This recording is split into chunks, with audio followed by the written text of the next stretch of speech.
fabled heat, where magic meets desire. Subscribe to ignite the fantasy. The world reassembled around me in a rush of heat and iron, the devil's laughter echoing off stone as I was thrust back into the realm of the living. I felt the jagged edge of his claws scrape my spine, a cold that seeped into my marrow, and then suddenly there was a surge of warmth that seemed to melt the very air. My skin tingled with the lingering chill of his grip, yet a fierce fire blossomed in my chest the moment Gabriel's massive hand found mine. His fingers were calloused and warm, the kind of warmth that comes from a forge that has been stoked for hours. He traced the line of my wrist with a deliberate slowness, each fingertip pressing into the flesh as if he were mapping a secret landscape. The touch sent a shiver that was half fear, half longing, and I could hear my own heartbeat hammering against my ribs like a drum calling to war. "You're safe now," Gabriel murmured, his voice a low rumble that seemed to vibrate the stone beneath our feet. The words were a promise, a shield forged from his very presence. I could taste the iron of his breath on my cheek, the faint scent of pine and smoked leather that clung to him like a second skin. Elias stood beside him, his gaze a molten amber that seemed to read every secret I had ever hidden. He brushed a stray lock of hair from my face with a fingertip that was surprisingly gentle, the motion sending a cascade of goose flesh rippling across my skin. His breath was warm against my cheek, a whisper of summer wind on a winter night. "We will not let the darkness claim you again," he whispered, his words wrapping around me like a silk rope, tightening my resolve and stirring a desire I had buried beneath countless battles. I could feel the weight of his stare, the way his eyes lingered on the curve of my jaw, on the tremor in my voice. It was as if he could see the flicker of doubt that still clung to me, and he was determined to snuff it out. From the shadows emerged Rowan, the third of my destined mates, his presence a storm of dark musk and raw power. He moved like a cat, each step silent yet resonant, the darkness around him seeming to pulse in time with my own racing heart. He pressed his forehead to mine, his breath hot and scented with rain on stone, and his lips hovered just above my ear, the space between us charged with electric anticipation.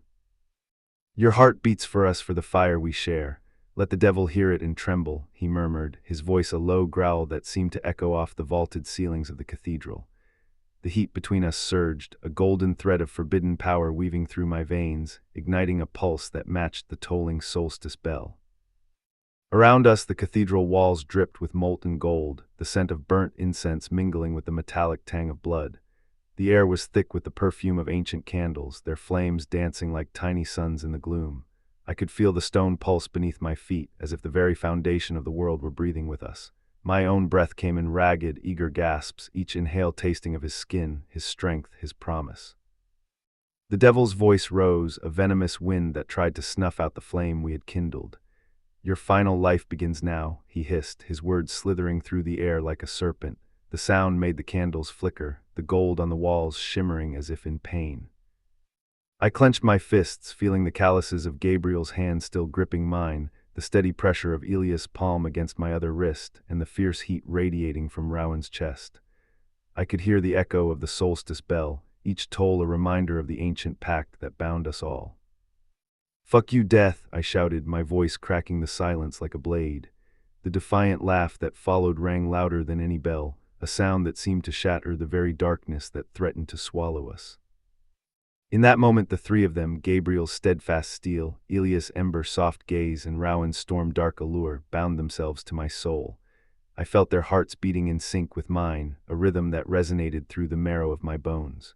The solstice bell tolled one final time, and the shadows quivered, as if unsure whether to retreat or to press forward. I could feel the world tilt, the darkness pressing in, a cold that tried to seep into the cracks of my resolve. Yet their hands held me steady, their fingers interlaced with mine, forming a living chain that no devil could break. "Listen to the bell," Gabriel said, his voice a grounding force. "It is the heartbeat of the world. As long as it rings, we have a chance." Elias pressed his thumb against the pulse point on my wrist, feeling the thrum of life beneath my skin. "Feel it," he whispered. "Feel the fire that lives inside you. It is yours, but it is also ours." Rowan's eyes never left mine. "The devil thinks he can own us," he said, his tone fierce. "He forgets that love is a weapon sharper than any blade." The devil snarled, his form shifting like smoke caught in a gale. He lunged, a wave of blackness that threatened to engulf the cathedral. The gold on the walls flared, the incense burned brighter, and the three men surged forward, their bodies moving as one. Gabriel lifted me onto his broad shoulders, his muscles straining under the weight of both my body and the darkness that tried to claw its way up. He ran his hand down my back, feeling the tremor that still lingered from the devil's touch, and whispered, "Hold on to me." Elias slipped his arm around my waist, his grip firm yet tender. He pressed his forehead against my own, his breath hot against my hair. "Remember who you are," he said. "You are the fire that will melt the night." Rowan, ever the storm, stood at my side, his hand gripping my other arm with a strength that seemed to draw the very air into his palm. "We are three," he declared, "and together we are a tempest. Let the devil feel the fury of our love." The cathedral seemed to come alive around us. The stained glass windows, once dim and muted, burst into a kaleidoscope of colors, crimson, sapphire, emerald, each shard reflecting the fire that burned within us. The stone floor vibrated, resonating with the rhythm of our combined heartbeats. I could hear the devil's screams, a chorus of agony that rose and fell like a tide. He tried to claw at us, his tendrils of darkness reaching for the light we had forged, but each time his fingers brushed my skin, they were met with the heat of Gabriel's hand, the ember of Elias' gaze, and the storm of Rowan's resolve. "You cannot win," I shouted, my voice echoing through the vaulted arches. "Our love is the sun that will never set." The devil snarled, his form flickering, his eyes burning with a hatred that seemed to scorch the very air. He lunged again, this time with a ferocity that made the gold on the walls drip like molten rain. Gabriel swung his massive arm, striking the darkness with a force that sent a shockwave through the cathedral. The impact sent a spray of golden sparks into the air, each one a tiny star that fell and vanished in a flash of light. Elias raised his hand, his palm glowing with a soft amber light that spread like sunrise across the stone. The light wrapped around the devil's tendrils, searing them, turning the darkness into ash. Rowan let out a guttural roar, his voice a thunderclap that reverberated through the heavens. He thrust his hand forward, and a vortex of wind spiraled around the devil, pulling the shadows into a swirling maelstrom that seemed to devour itself. The devil's scream turned into a howl, a sound that shook the very foundations of the world. He thrashed, trying to break free, but the combined strength of the three men held him fast. The solstice bell rang again, its tone pure and resonant, a sound that seemed to stitch the cracks in reality back together. I felt a surge of power flow through me, a current of golden fire that rose from my heart and spilled out into my limbs. My own magic, long dormant, awakened with a roar. I lifted my hands, feeling the energy crackle like a storm of light. "We are one," I whispered, my voice trembling with awe and determination. "Together we are unbreakable." The devil's form began to dissolve, the darkness unraveling like a tapestry caught in a gale. The gold on the walls flared brighter, the incense burned hotter, and the cathedral seemed to exhale, a sigh of relief that echoed through the ages. When the last wisp of shadow vanished, the cathedral stood bathed in a soft, golden glow. The stone walls no longer dripped with molten gold. Instead, they shimmered with a gentle luminescence, as if the very heart of the world had been healed. Gabriel set me down gently, his eyes softening as he looked at me. "You fought well," he said, his voice a tender rumble. "Your fire never wavered." Elias brushed a kiss against my forehead, his lips warm and lingering. "You are the light that guides us," he whispered, his amber eyes shining with pride.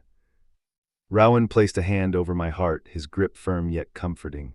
"Our bond is forged in fire and storm," he said, his voice low. "It will never be broken." I looked at each of them, feeling the weight of their gazes, the promise in their words. The solstice bell tolled one final time, a gentle chime that seemed to seal our pact. The question that had lingered in the air, would the darkness break us, or would our love become the light that shatters the devil's reign, now had its answer. The darkness had been driven back, not by force alone, but by the love that bound us together, a love that burned brighter than any devil's fire. I inhaled deeply, the scent of incense and fresh stone filling my lungs, and felt a peace settle over me like a warm blanket. The world around us was still trembling, the aftershocks of battle echoing through the cathedral, but I knew that as long as we stood together, we could face any storm. "What now?" I asked, my voice soft but steady. Gabriel smiled, his grin wide and genuine. "We rebuild," he said, We heal the wounds of this world, and we protect the light we have forged. Elias nodded, his amber gaze never leaving mine. And we will cherish each moment, for the darkness will always try to creep back, but we will be ready.